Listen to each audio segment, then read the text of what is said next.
بسم اللہ الرحمن الرحیم۔ حضور صلی اللہ علیہ وسلم کے والد عبداللہ رضی اللہ تعالیٰ عنہ کا اللہ کے راستے میں قربان ہونے کا عجیب واقعہ۔ مکہ کی وادی اس وقت ایک چھوٹی سی بستی تھی۔ وہاں کے سب سے بڑے قبیلے قریش کے سردار حضور صلی اللہ علیہ وسلم کے دادا عبد المطلب تھے۔ ایک رات عبد المطلب کعبہ کے قریب سوئے ہوئے تھے۔ خواب میں انہیں بتایا گیا کہ مکہ میں ایک پرانا چشمہ چھپا ہوا ہے جس کا نام زمزم ہے۔ یہ چشمہ زمانہ ابراہیم اسماعیل علیہ السلام کی نشانی تھا۔ اگلے دن عبد المطلب نے یہ خواب لوگوں کے سامنے بتایا جو قریش قبیلہ کے تھے، لیکن قریش کے سرداروں نے عبد المطلب کے اس خواب کا مذاق اڑایا اور کہا یہ ممکن نہیں ہے، مکہ کی اس خشک زمین ریگستانی زمین کے اندر کہاں سے پانی نکلے گا، کہاں سے آپ پانی نکالنا چاہتے ہیں؟ مگر عبد المطلب ڈٹے رہے، کیونکہ ان کو 3-4 دن مسلسل یہ خواب آیا تھا کہ آپ زمین کھودو اور پانی نکالو چشمے۔ اگلے دن انہوں نے اپنے اکلوتے بیٹے حارث کے ساتھ کھدائی کا کام شروع کر دیا۔ کئی دنوں کی محنت کے بعد اچانک زمین سے پانی پھوٹ نکلا۔ وہ چشمہ زمزم کا تھا۔ پانی کی لہریں باہر نکلنے لگی۔ سارے لوگ دیکھ کر حیران ہو گئے۔ ابھی وہ خوشی ہوئے تھے کہ قریش کے دوسرے سردار جو پہلے منع کر رہے تھے وہ سارے آ گئے اور کہنے لگے یہ چشمہ سب کا ہے، سارے اس میں حصے دار ہیں، تم اکیلے کا نہیں ہے۔ عبد المطلب نے جواب دیا کہ یہ اللہ کا دیا ہوا ہے اور اس کی خدمت کی ذمہ داری میری ہے، کیونکہ میں نے اسی کو کھودا ہے، نکالا ہے۔ اسی موقع پر عبد المطلب نے دل ہی دل میں ایک وعدہ کیا کہ ایک نظر مانی، ایک منت مانی، اے اللہ میں اکیلا ہوں اور میرا ایک بیٹا ہے ساتھ ہے، اگر تو مجھے 10 بیٹے عطا کرے اور وہ سب بڑے ہو کر میرا سہارا بنے تو میں ان میں سے ایک بیٹے کو تیرے راہ میں قربان کر دوں گا۔ وقت گزرتا گیا۔ حضرت عبد المطلب کی جو نظر تھی وہ اللہ تعالیٰ کے ہاں منظور ہونی تھی۔ وقت گزرتا گیا، اللہ نے عبد المطلب کو ایک کے بعد ایک بیٹے عطا کیے، یہاں تک کہ وہ 10 بیٹوں کے باپ بن گئے۔ جب سب جوان اور طاقتور ہو گئے تو عبد المطلب کو اپنی نظر یاد آئی۔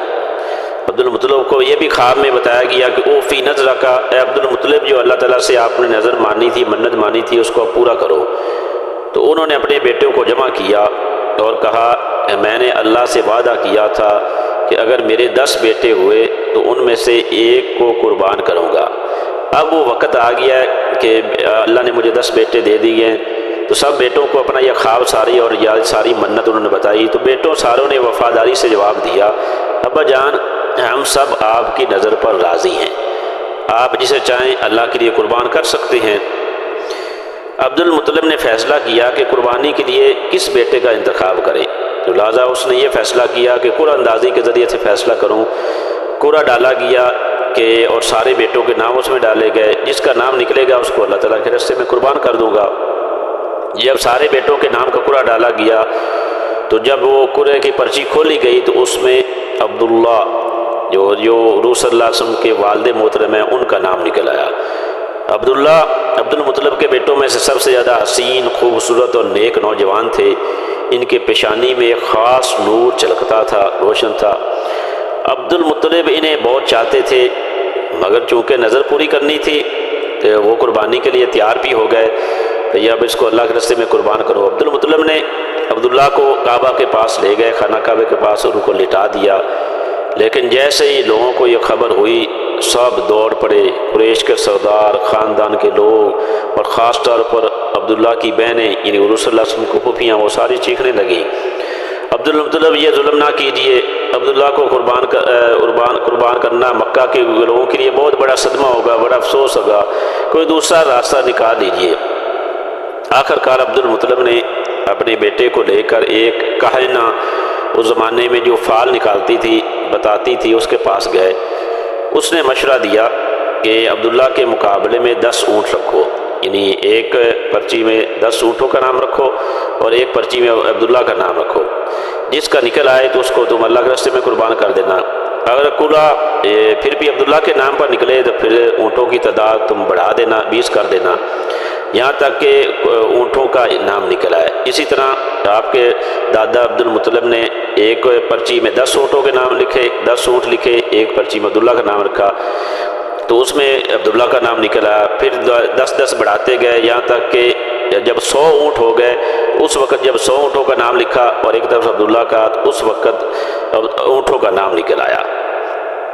تو اسی طرح انہوں نے یہ سارا کیا، فوراً قرآن اندازی شروع کی، پہلے 10 اونٹ رکھے گئے، قرآن عبداللہ کے نام پر نکلا، کرتے کرتے جب 100 تک پہنچ گئے تو اس بار اونٹوں کے نام پر جب نکلا تو عبد المطلب نے اطمینان کے ساتھ قرآن اس کے بعد پھر 3 بار پھر ڈالا، اور ہر تیسری بار پھر بھی قرآن اونٹوں کے نام سے نکلا۔